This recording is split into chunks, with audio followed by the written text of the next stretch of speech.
सभी को नमस्कार। कैरियर फर्स्ट चैनल पर आप सबका स्वागत है।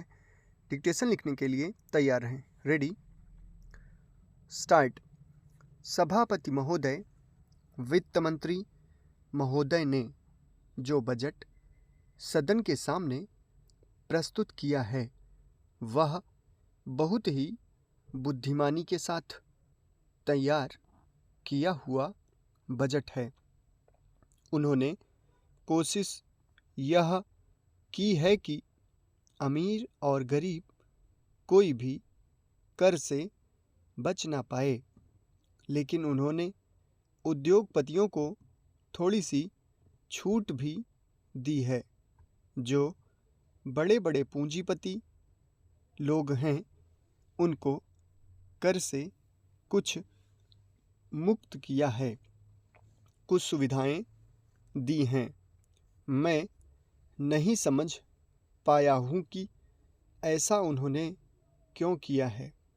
वह जो चाहेंगे उसको करेंगे, लेकिन मैं भी जो सोचता हूँ उसको आपके सामने रखना चाहता हूँ। इस विषय पर 3-4 दिन से चर्चा हो रही है। मैंने उसको सुना है। इस या उस पक्ष के किसी भी माननीय सदस्य ने यह निवेदन नहीं किया है कि खाद और पंपिंग सेट के ऊपर जो कर लगाया गया है वह उचित है। सभी ने यह कहा है कि उसको माफ़ कर दिया जाना चाहिए।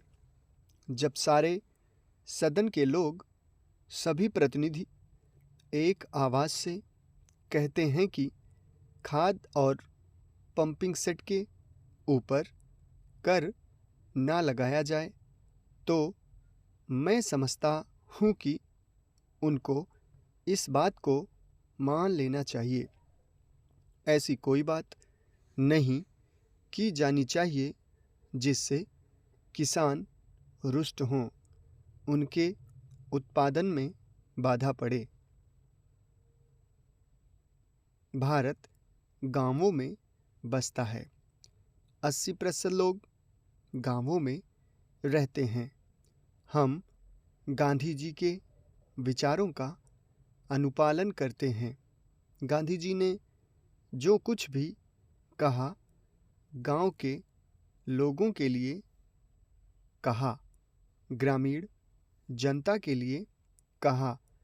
उन्होंने गांवों के लोगों को उठाने की बात कही। कोलकाता, चेन्नई, मुंबई, दिल्ली आदि शहरों के रहने वाले लोगों की ही उन्नति हो और गांवों में रहने वालों की ना हो, ऐसा उन्होंने कभी नहीं कहा।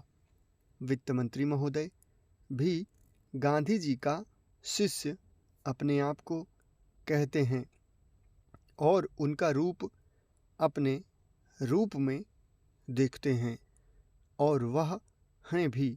इसलिए उनका यह कर्तव्य होना चाहिए कि गांधी जी के विचार के अनुसार वह सारे देश में मद्य निषेध को कार्यान्वित करें।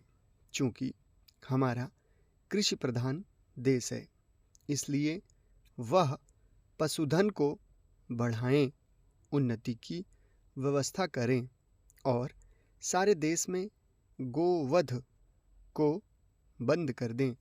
सरकार ने यह संकल्प लिया है कि हिंदुस्तान में समाजवादी समाज और लोक कल्याणकारी राज्य की स्थापना की जाएगी।